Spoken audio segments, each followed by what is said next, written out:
what's up everybody? Welcome back to my channel, Boomy Reactions. I am Boomy. Thank you for watching, my lovelies.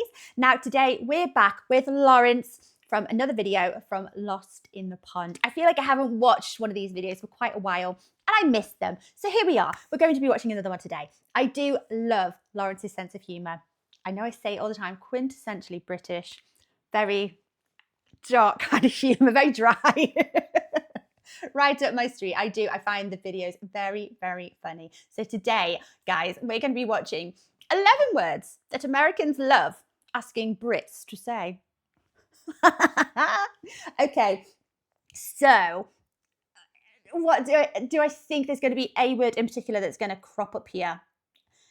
Is it going to be one of those kind of London Cockney slang type words that you guys think is really funny? Like, I don't know, like a banger, bangers and mash.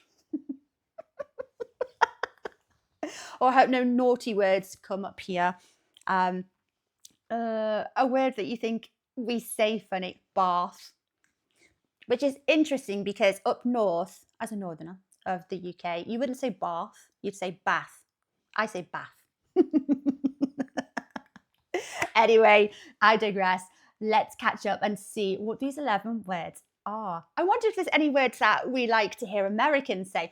I've mentioned this before. I always find the word mirror quite entertaining, but I don't think you all pronounce it the same. I think maybe it's a regional thing or a state by state, maybe a different accent. So we say mirror, but I've heard quite a few Americans pronounce it like Mia, like Mia. I always find it absolutely bizarre. Like, it's almost like the R isn't actually pronounced, or it's very quick. And I like the way you guys say mirror. Not all of you, but some of you. Anyway, guys, if you are enjoying these reactions, please like and subscribe to my channel. Thank you so much, my lovelies. If you're interested, I have a Buy Me a Coffee account. The link is over here. And should you wish to help support this channel any further, I have a Patreon account. If you want to check that out, the link is in the description below. Right, let's see, Lawrence.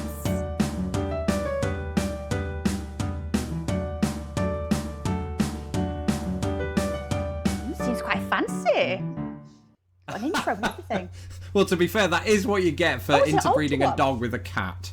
So, oh, hello. This is Lawrence Brown with Lost in the Pond. Today, on this video, I'm going to be discussing some of those words that Americans so often get us Brits to say quite a lot. Now, just to be clear, before I go ahead, this is not a video about exclusively British words, but rather words that both Brits and Americans use, but that Americans somehow derive a great deal of humour from when they hear people like me with my accent saying them. Basically, and any Brit that is watching this that has interacted with an American at any point in time will know this to be true. Americans very, very often like to say something along the lines of, I wish I could just stick you in the corner and listen to you speak. Really?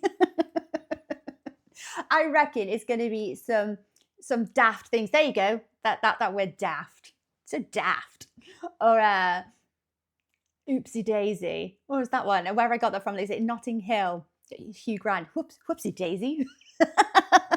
Which I don't think any British person under the age of 70 really says, unless you're talking to children. So yeah, those kind of funny words kind of crop up quite a lot when you're talking to children. You know, when you're baby talking to them, you're like, haha, whoopsie daisy. Oh, okay. All right, let's see. Which is not at all offensive. Now, the first word up here is squirrel, weirdly enough, and this suggestion comes from Stacey in Salt Spring Island, Canada. How do some of you say squirrel? Squirrel. Is it like a similar thing? Like I said, you know, with the word the mirror, Mia. Is it that the double R is just pronounced really quickly, so it kind of merges into the second half of the word? So, yeah, I think that's how quite a few of you pronounce squirrel, right? Squirrel, squirrel. But no, we're very much, we love our R's, the British. Squirrel, squirrel, squirrel, squirrel. Or squibble, if you were either one of my children when they were younger. It was a squibble. Or a wee were, if you're Welsh. The word squirrel, I thought nothing of this pronunciation. I just assumed everybody said it pretty much like I do now. Squirrel. Squirrel. Like one syllable. And then I realised how Americans say it, and it's more like squirrel. Squirrel. Which kind of sounds like you're pronouncing the word squirrel with a bunch of nuts in your mouth. Like which swirl, is what squirrels do. Although they don't talk, so that wouldn't make any sense. So... They don't. Number 2 is mobile, which comes up a lot in conversations about the differences between British and American English. Mobile. Like a mobile phone or a mobile unit. Mobile. How do you guys say mobile? Mobile? Is it mobile? Is that it? Is it because you guys pronounce it mobile? Automobile. Oh. Mobile. I'm lost now. Mainly because, of course, Americans use cell phones, British people use mobile phones. But that's not where the differences end. In fact, the main difference here in this particular word is the pronunciation of it. And I think that's why Americans are so ready to hear me say it. Because I say mobile, as I said. Mobile, but Americans, they like to say mobile when referring to things that move or to the phone itself. Unless you're down in Alabama where there's a city spelt exactly the same way, pronounced mobile, and that is why this word makes my brain melt through my nose. Mobile. I thought you guys would say mobile. Mobile. Mobile? If you're stuck, you're immobile. But we would say you're immobile. Would we? Or would we say you're not mobile? Now I'm not sure. You know, when you don't think an awful lot about the words you use day to day, but when all of a sudden you do think about them, they kind of melt into one and lose all meaning, and you question how you've ever pronounced them in your life. Also, another one is that I am aware I am mispronunciating. Pronunciate. I don't know what that habit is. I just keep saying it. Pronounce. All the time. I'm being silly now. True story. A few days ago, I put out a video of me in the bath, and one of the comments after that was, bath. How do you, Lawrence, pronounce the word bath? Even though they'd just seen the video in which I pronounced the word bath multiple times. As you can see, I say it as bath. Not too dissimilar, in fact, to how most Americans would say it. Yeah. I think they're expecting me to extend the A like a lot of people in the South do, but I'm from the North, and we do things differently in the North. We sure do. And it's a very big point to an awful lot of Northerners who like to do things differently. We are very proud of our different accents. So this is a comic thing between the North and the South. There's quite a few words that we all say differently. This is one of them. So it's like scone. So if you're from the North, you will have, a jam and cream scone. But if you're from the South, you would be eating scones. At least I think. Do Southerners say scones? My nan used to say scone, but she wasn't a Southerner. There's no rules. We just make it up as we go. But yes, if you're from the South, if you're a Southerner, you will say bath. Northerner, bath. Need to learn that, perhaps, if you care to. And so, I watching the look of disappointment on the face of the odd American, sometimes very odd American, as they ask me to pronounce this, is heartbreaking in many ways.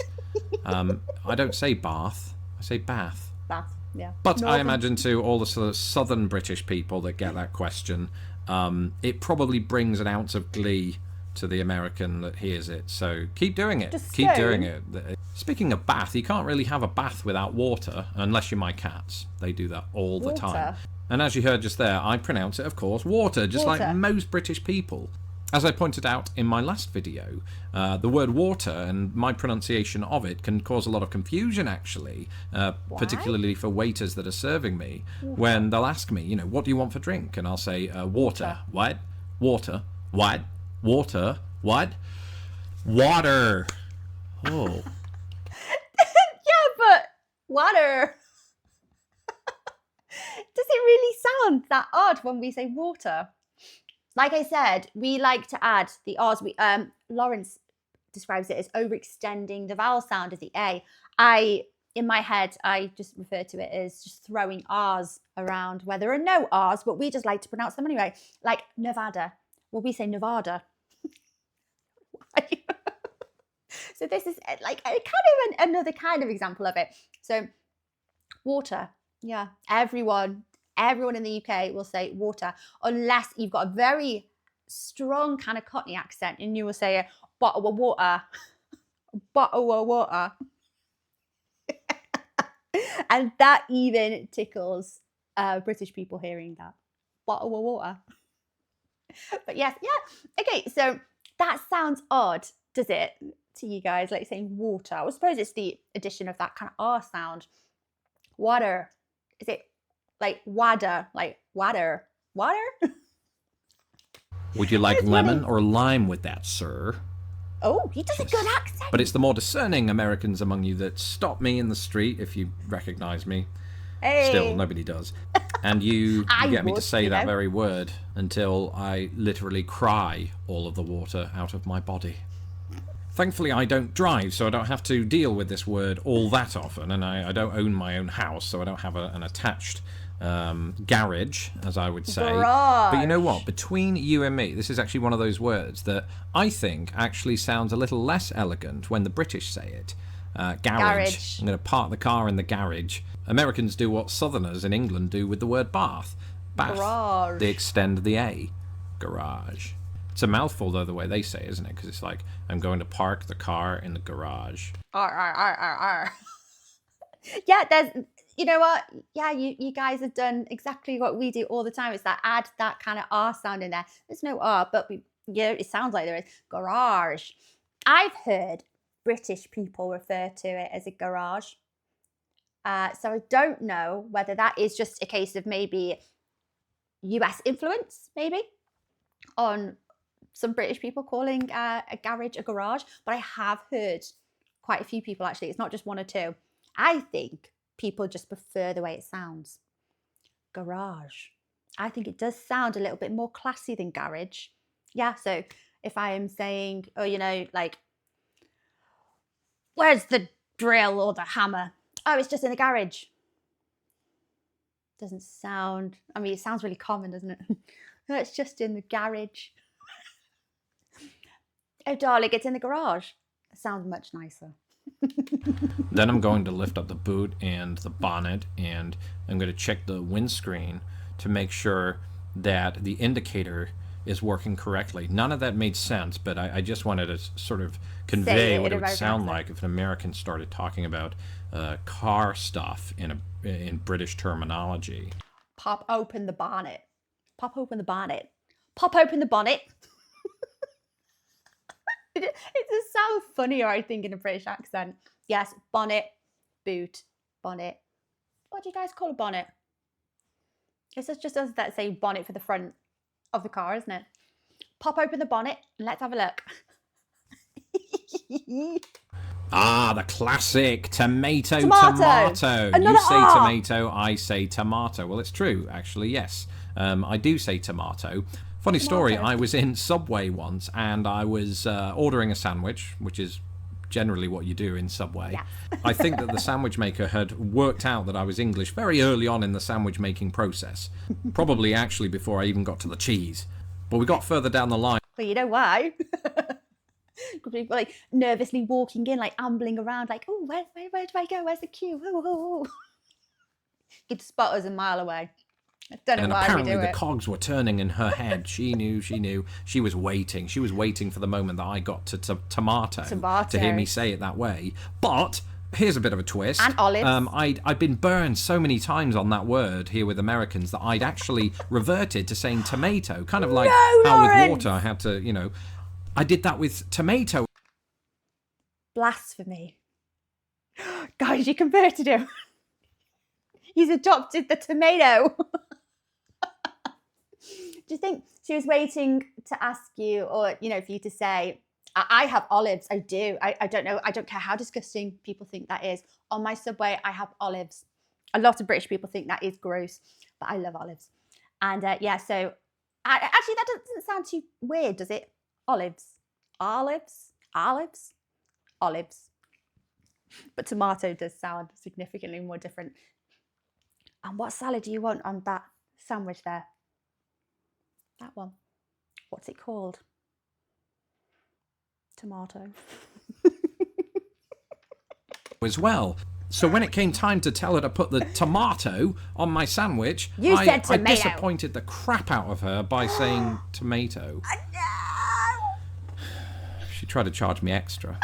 Of course, there's so much more to that song, tomato or tomato. There's the second part where it says, you say potato, I say potato.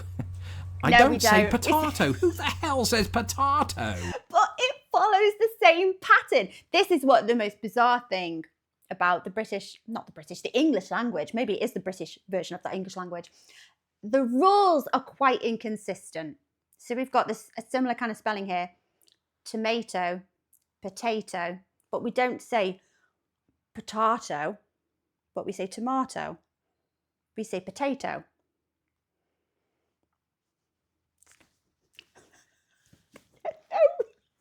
No continuity here. I don't think anybody in the world says potato, no, except maybe a kid trying to learn how to say it.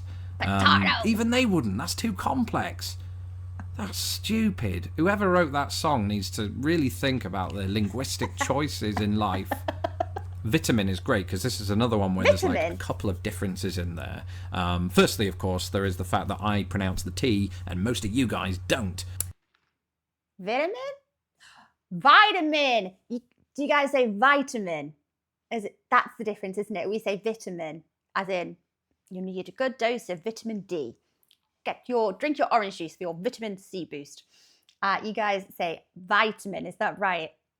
But with the accent, you kind of I don't know, that T is more of a soft kind of duh kind of sound. So it'd be a vitamin. Vitamin C. Is that right? You guys, meaning Americans. I don't mean to generalize you, but I do. Oh, I've just done that, sorry. But the biggest difference here, of course, is how we pronounce the first I in the word. So as you heard right there, I would say which sounds like an embarrassing sex noise. Whereas Americans would say I. They're obsessed with I, it sounds like. I. And sticking with food-related stuff is the word herb.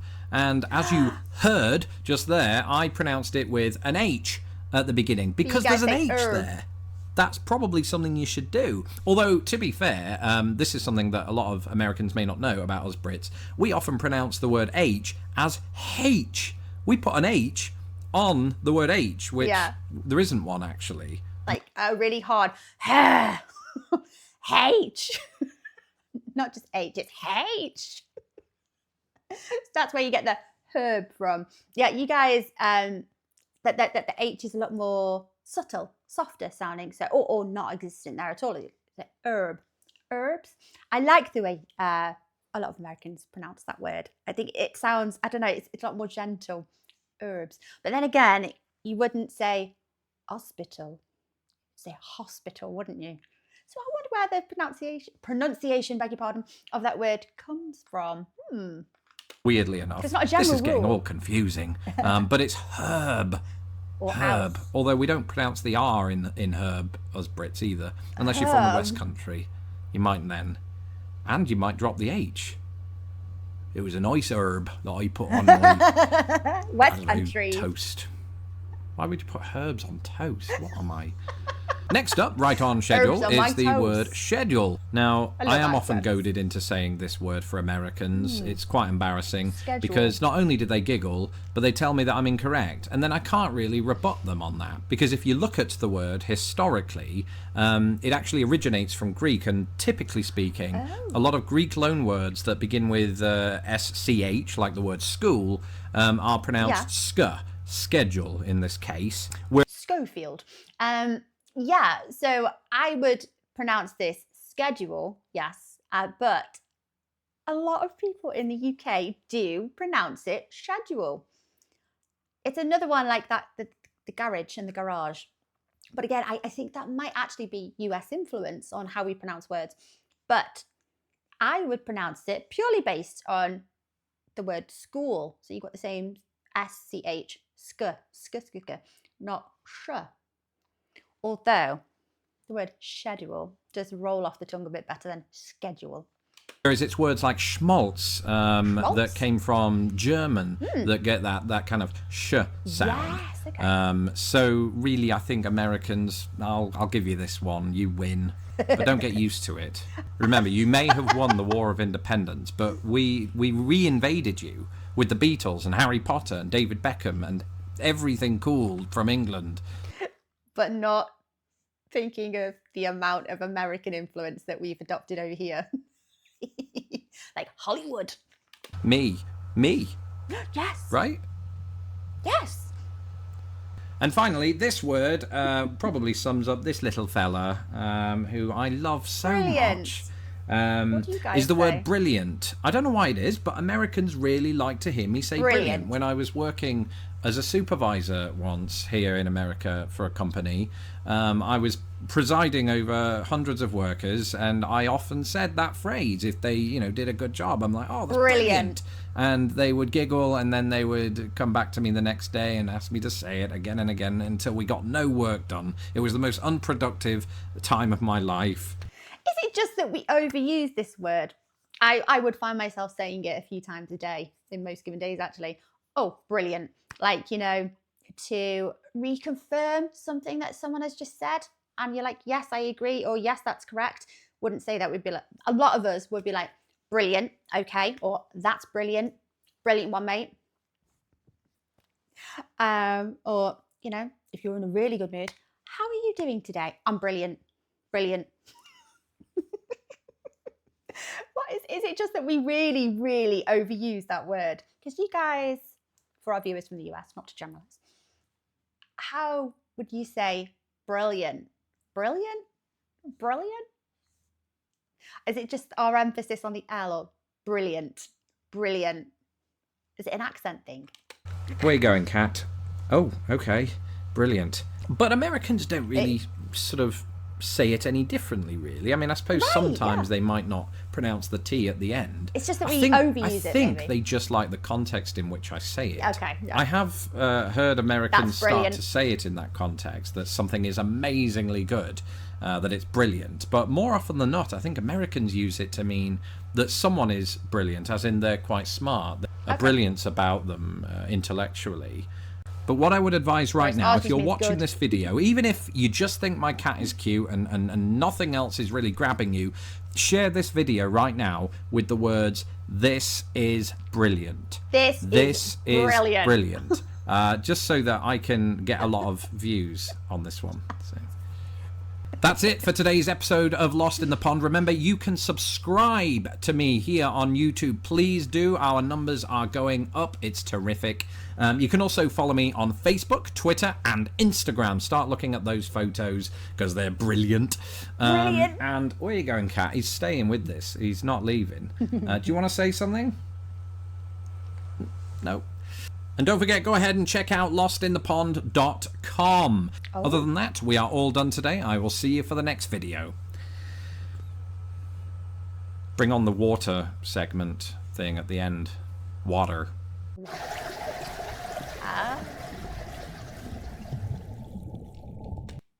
I'm surprised it wasn't bottle of water.